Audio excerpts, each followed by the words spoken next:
दोस्तों, placement series के 7वें video में आपका स्वागत है। इस 7वें वीडियो में हम फिर से कुछ प्रोग्राम्स लेके आए हैं। जैसे हमने पिछले वीडियोज़ में कुछ प्रोग्राम्स आपको प्लेसमेंट से रिलेटेड बताए हैं, और जितने भी हम प्रोग्राम्स इस प्लेसमेंट सीरीज में डिस्कस कर रहे हैं ये सारे बहुत इंपॉर्टेंट हैं और इस तरह के क्वेश्चंस का जो है कंपनीज में पूछे जाते हैं। तो आपको इन चीज़ों को सीखना बहुत ज़रूरी है। और आप अगर ये पूरा सीरीज जो है अगर आप वीडियो को वॉच कर लेते हैं और अच्छे से पढ़ लेते हैं तो आपको कोई भी ताकत जो है आपको किसी भी प्लेसमेंट कंपनी के प्लेसमेंट ड्राइव में जो है क्लियर करने से रोक नहीं सकता है। तो हम नेक्स्ट क्वेश्चन पे चलते हैं। तो यहाँ पर आप देख रहे हैं कि हमने जो है एक मैक्रो डिफाइन किया है एफ जी कोमा G2 जी डबल हैश G2। तो सबसे पहले हम देखें कि ये डबल हैश का क्या मतलब है। तो मेरे हिसाब से अगर आपने पढ़ रखा है तो ठीक है। या डबल हैश का मतलब है कि यहाँ पर जो जी की वैल्यू होगी और जो G2 की वैल्यू होगी वो यहाँ पर कॉन्कैटिनेट हो जाएगा। कॉन्कैटिनेट का मतलब simply concatenate, not other than that. तो यहाँ पर आप देख रहे हैं एक रोल नंबर वेरिएबल हमने डिक्लेयर किया है और यहाँ पर हम कॉल कर रहे हैं एफ में रोल कोमा NO।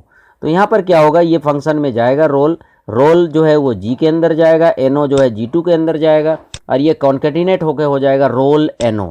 और वो यहाँ की जो वैल्यू होगी वो रोल NO होगा, that is variable roll NO। तो ये क्या प्रिंट करेगा 56। तो कई बार इसमें कन्फ्यूजन ये होता है कि ये रोल NO ठीक है, कई बार हमें ये पता रहता है कि कॉन्कैटिनेशन तो जब डबल हैश से होता है, ठीक है, पर क्या यहाँ पर हम रोल NO कॉन्कैटिनेट होके आ जाएगा तो क्या ये वेरिएबल बन जाएगा या वेरिएबल एज ए वेरिएबल ये वर्क करने लगेगा? बिल्कुल करने लगेगा, क्योंकि यहाँ पर डिफाइन का काम बस ये है कि वो कुछ भी आप उससे काम कराते हैं वो केवल उसे सब्सटीट्यूट करता है, उसको प्रोसेस कभी नहीं करता है।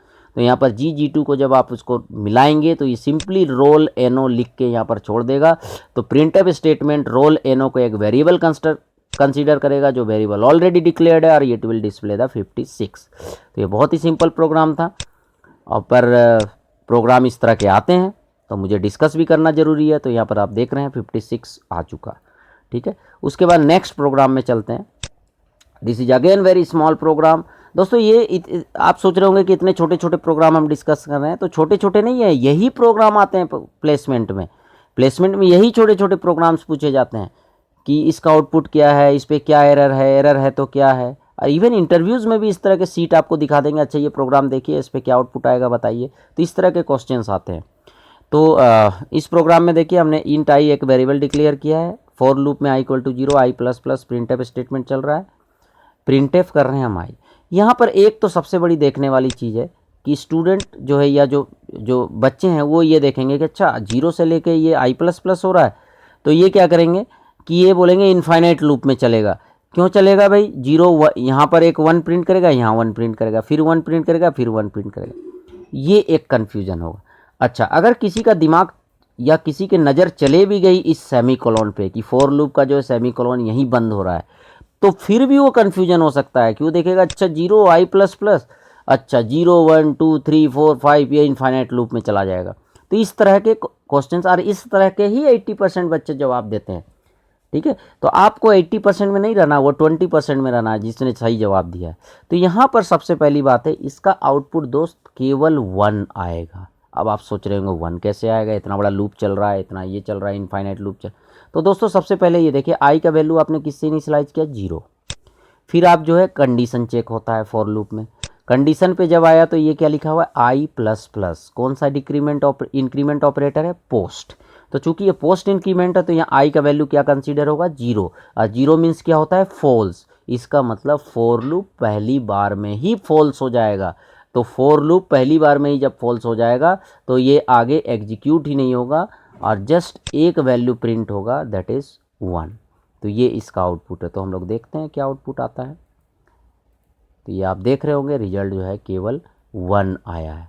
तो ये इसके इस तरह के जो कन्फ्यूजन्स होते हैं, इस तरह तो बहुत ही छोटे क्वेश्चंस है पर बहुत ही कंफ्यूज्ड करते हैं अगर आप इस तरह की आपको क्वेश्चन करने की प्रैक्टिस नहीं है। पर दोस्तों अगर आप हमारा सारा वीडियो देख लेंगे तो आई थिंक मैं इस चीज़ की गारंटी देता हूँ कि आपको इस तरह के क्वेश्चंस में प्रॉब्लम नहीं होंगे। अब हम लास्ट क्वेश्चन देखते हैं। ये थोड़ा सा कॉम्प्लिकेटेड है। तो हमने एक स्टैटिक वेरिएबल केयर का लिया है जिसमें हमने डिफरेंट कंट्रीज़ के नाम लिखे हैं, India, US, UK and UAE। उसके बाद एक वेरिएबल और लिया है double pointer, that is P1। Double pointer है, इसका मतलब ये एड्रेस का एड्रेस रखेगा। तो यहाँ पर हम लिख रहे हैं STR+3, मतलब STR+3, मतलब STR जो STR का जो बेस एड्रेस है उसमें +3 जो पोजीशन है वो इसका पहला पोजीशन में होगा, +2 पोजीशन जो है वो सेकंड में रहेगा, +1 पोजीशन है जो इस तरह से। सपोज दैट STR का बेस एड्रेस 1000 है, तो यहाँ पर ये इसका मतलब ये है कि 1003 एड्रेस है, 1002 एड्रेस है, 1001 एड्रेस है एंड 1000। उसके बाद SSStar_P2, मतलब ये P1 का एड्रेस रखेगा। तो ये डबल पॉइंटर वेरिएबल का एड्रेस रख रहा है P2, इसीलिए इसमें ट्रिपल P2। तो यहाँ पर आप देख रहे होंगे P2 = P1, इसका मतलब P1 का एड्रेस जो है P2 में आ रहा है। अब यहाँ पर हम क्या कर रहे हैं, प्लस P2। तो जब ये हम प्लस P2 कर रहे हैं तो यहाँ पर जो है P2 P1 को रिप्रेजेंट कर रहा था STR+3 को, क्योंकि पहला जो STR+3 है, तो जैसे ही हम प्लस कर रहे हैं ये रिप्रेजेंट कर रहा है STR+2 को।